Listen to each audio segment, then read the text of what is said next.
What's up, you guys? Slim here with a new video today, and we're here to bring you guys the next episode of why this card was banned, and we are doing it on dun dun dun.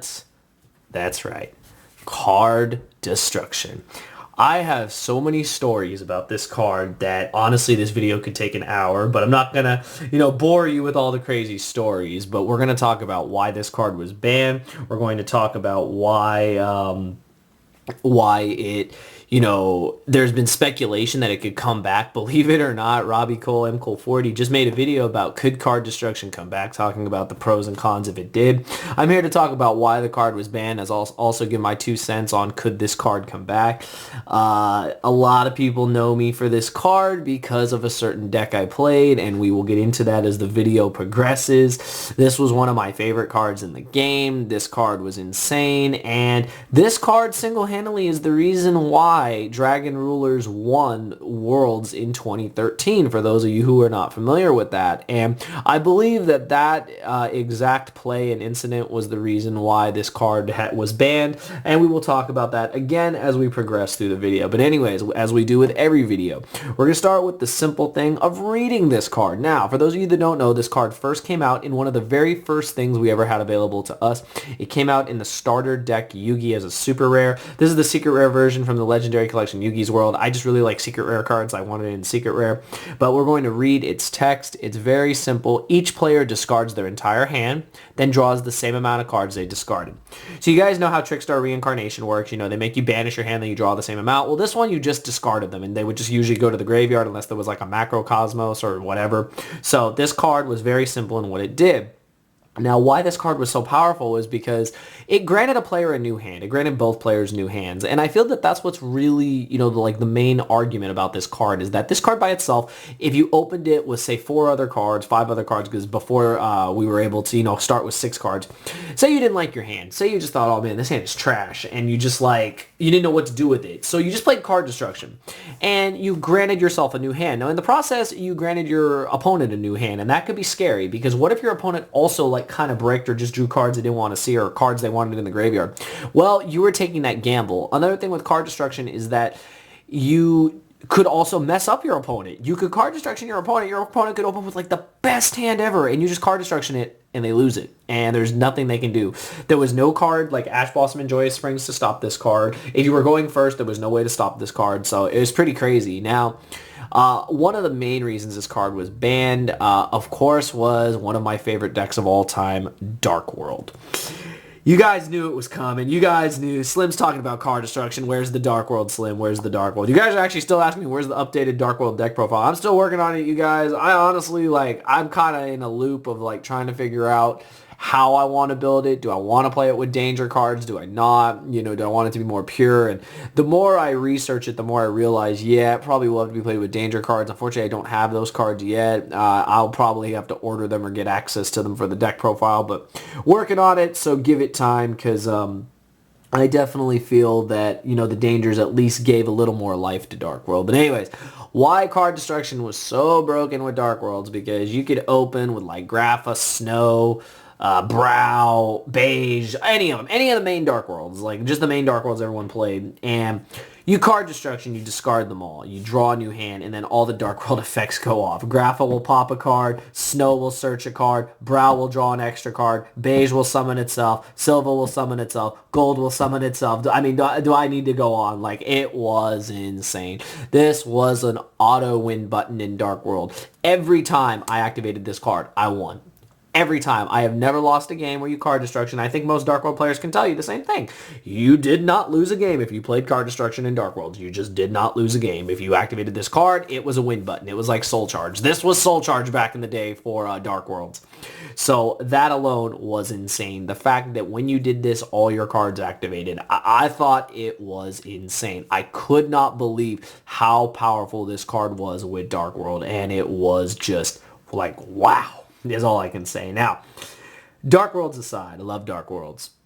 Why was this card also so powerful? Well, I've talked about how it grants each player a new hand. Well, the other thing is that this card actually was the single reason why the World Championship was won by Dragon Rulers. Now, I know you guys know how popular Dragon Rulers were. They're actually one of my favorite decks in the game.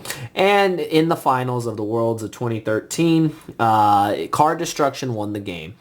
It went to a game 2. He won game 1 with Dragon Rulers. In game 2, believe it or not, people did not know, but Xian Wang, who ended up winning with Dragon Rulers, did not main deck this card. He side decked this card. This was actually pretty common. You would side deck this card because it would be a card you could use, just to draw a better hand. It actually was insane in Dragon Rulers because you wanted all your rulers in the graveyard. You wanted all the big dragons in the graveyard. So being able to just ditch them all to the graveyard with Card Destruction was insane. Well, what ended up happening was that he was playing against David Keener from the US, and he established a Jowgen. You guys already know Jowgen was just, man, like you could not really do anything against Jowgen if you didn't have like a blaster and Flammable Guard Pop, or a way to just, or that and the burner, the baby, like, because the way that Blaster worked is if you discarded in another fire type, you could pop a card on the field, so pop a monster, I believe. So he didn't have that. Xian Wang didn't have that. He did not have in his hand at the time the out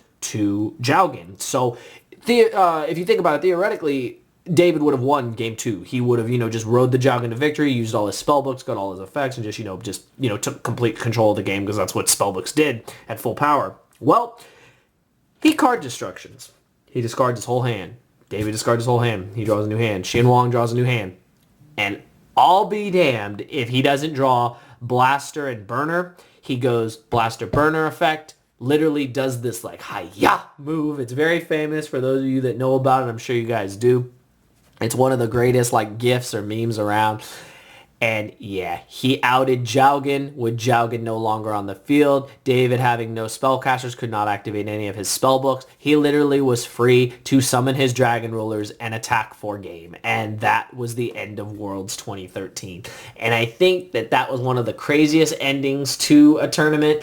And it really was insane. This card single-handedly was the reason why Dragon Rulers won. Now, were Dragon Rulers destined to win? Maybe. It was the most highly represented deck of the tournament next to Spellbooks. And in that format, you had to play Spellbooks or you had to play Dragon Rulers. It was, simple stuff. But pretty crazy that this one card was the reason. And it was the fact that it lets you, just get rid of a bad hand. It lets you get rid of an unplayable hand and draw a playable hand. And I feel that that's one thing that a lot of people forget, is that that's what this card does best. It draws you a playable hand when you don't have one. Now, I've seen people card destruction for 1 or 2 cards. I mean, that can be a problem too, but, that's how it is. And people wonder, if you card destruction, your opponent doesn't have a hand, I mean, you can't activate it because both players have to discard their hand. They don't have a card to discard. It doesn't work. So sometimes that situation comes up. You guys know how people play against Trickstar Reincarnation. They set their whole hand. Same thing if card destruction was back in the game. Now, those are all the reasons why this card was banned. It was banned on the September 1st, 2013 ban list right after Worlds. So it comes as no surprise. This card was just too powerful. So pretty self-explanatory. Now, to answer the question that M. Cole went on into a good video about, could card destruction come back? Now, people argue yes and no. I personally feel that no, it could not come back. Now, I know everyone's going to say, Slim, why? You love Dark Worlds. They do love Dark Worlds. Do I think that card destruction coming back and make Dark Worlds tier 1? Absolutely not. Absolutely not, you guys. I don't think that if this card came back, that would be tier 1. Do I think more people would play them? Absolutely. I sure would. I would sure want to be able to card destruction, all my Dark Worlds away and just get infinite pluses.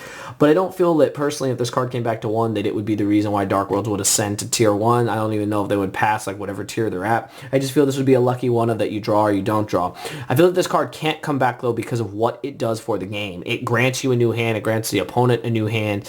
And I feel that that's just so strong. It's so strong. Anything that lets you draw cards is just good. And you have to remember this is a draw card, you guys, because your card destruction, yeah, you're getting rid of cards, but then you're drawing the same amount. So yeah, it is kind of like a neg 1, but depending on what you discard, you can just get pluses off of that. So I think for those reasons, that's why card destruction cannot come back. I feel that like it's just so powerful. Now I know everyone's saying, well, you can ash it. Yeah, sure. You can ash damn near anything. I mean, you can ash like damn near 1,700 cards. It's a good argument, but not the best argument.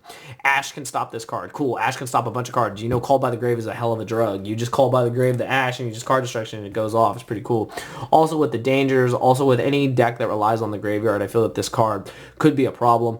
If it comes back, I mean, I'm going to welcome it back. A lot of these banned cards, I welcome them back. I feel like, if they come back, they come back. All I would say is Konami, don't errata this. There's no reason to errata it. It is what it is. It's just interesting, you know, going down, you know, memory lane, remembering what Card Destruction did for the game, being able to make Dark Worlds crazy, being able to win the World Championship in 2013, and just overall being a card that when you think of Card Destruction, you think of Dark World. You just do. And I mean, that's pretty crazy when you think about it. A single card kind of just defines a whole deck. And I really like that about this card. It'll stay in my band binder, I think. I don't know if it'll come back, but if it does, you know, I'll welcome it for sure. But anyways, I hope you guys enjoyed the episode. If you did, be sure to give it a thumbs up. Be sure to let me know your thoughts on Card Destruction, your stories with Card Destruction. Do you personally feel Card Destruction could come back? And if you do, why? Please don't make the argument just because you can ash it, because again, you can ash like 1,700 cards. So that's not a good argument. Give me a legit reason why you feel Card Destruction could come back and what it would do for the game. Would it be healthy or unhealthy? I've given my thoughts. I'd love to hear yours in the comments below. Let me know the next episode you would like to see featured here on why this card was banned, and I'll definitely be bringing it to you. But anyways, you guys, like I always say, Card Destruction, you were a hell of a drug back when I played Dark World. You were a hell of a card for winning Worlds in 2013. But personally, my friend, I feel that in the band binder is where you need to stay. Anyways, I hope you guys enjoyed the video. Give it a thumbs up. And thank you for watching.